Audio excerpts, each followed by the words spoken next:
This man for his own account lawyer, who I have always liked and respected. Most people will flip if the government lets them out of trouble, even if it means lying or making up stories. Sorry, I don't see Michael doing that despite the horrible witch hunt, capitalized, and the dishonest media. He was upset about your reporting about the pickle that Michael Cohen is in. Right. How do you explain how exercised he was?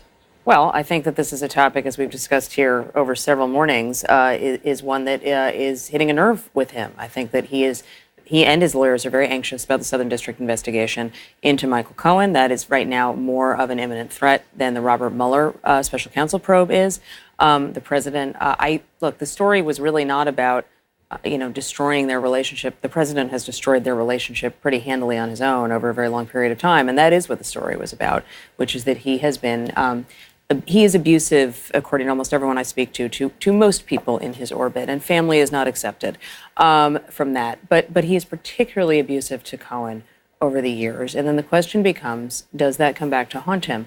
At this point, I do not believe that would be an only factor in Cohen's mind. Only Michael Cohen obviously knows what he is thinking of doing. Because he's been so loyal, despite the verbal abuse correct. And despite the disrespect, Correct. he's been so loyal. So Correct. obviously that hasn't bothered him to that degree in the past. Well, or at least there wasn't sort of the presentation of his life or the president's life Right. in front of him before. And that, I think, is what is going to, prosecutors are going to hand him. Right, and look, let's just be clear about what's going on. You know, Maggie, better than anybody, we're nowhere near the idea of Michael Cohen being presented with any kind of offer to have to do anything. Correct. We know there's an investigation. Correct. I still don't understand what the charges would be. Right, reading right. everything through, I don't even know what it is yet. So we're going to have to see what it is. No, but that doesn't mean it's a very good point. that the president is not preoccupied Right. with this. That's why he'd go after you. Everybody knows his description of your relationship and who you are is silly. There are few reporters that he's given more access to. We know what he's saying isn't true, but it is a clear reflection of what's going on with him. Now, are we going to have this situation be once again where he's flooded the zone with so much BS that we don't look at each of it individually? Because this is a man who has pledged to take the opioid crisis real, to treat addiction in a way that no president has before. We know he has to be talking about Sam Nunberg, right? Nobody else fits the description of Correct. being anyone who would be connected in any way to any kind of problems with addiction except for him. And again, maybe it's speculation, maybe it isn't, but that's true. Should he be held to account, the President of the United States, for referring to somebody as a drugged up drunk when he says he wants to give attention to addiction, treat these people with respect, treat them as sick, help with the problem, because he just identified the problem. He is the problem. The stigma is a big part of the problem in changing how we deal with it.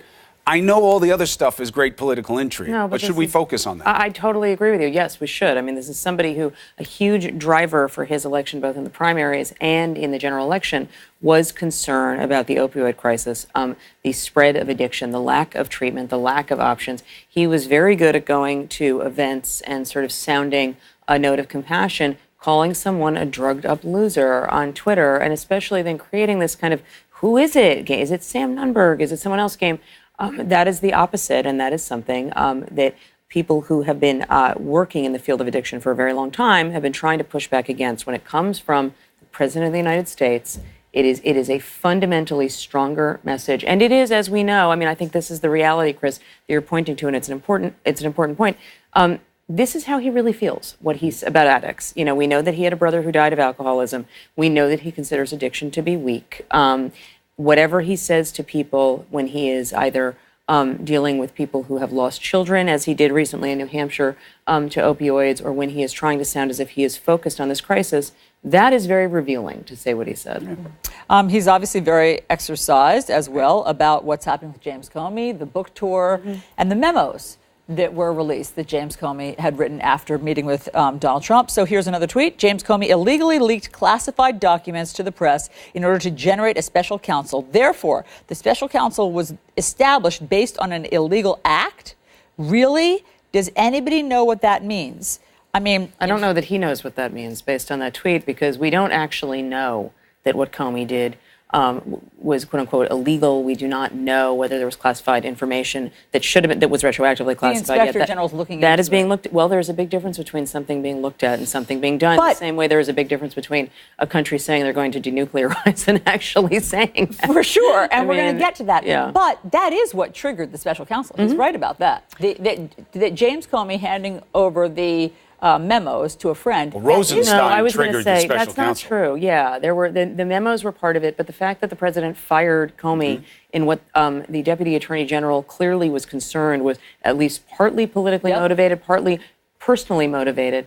All of that is what triggered. Sure. But I mean, you just heard James Comey there say, I had hoped to push. trigger Yes. something by releasing Sure. these because he was so alarmed by what he had already heard. Sure. But I mean, I think that, again, this always goes back. The president's very good at winnowing things down to the act and trying to get us to kind of fight on those terms. He has been more successful than I think people realize at setting the terms of debate of the coverage of what he does. But the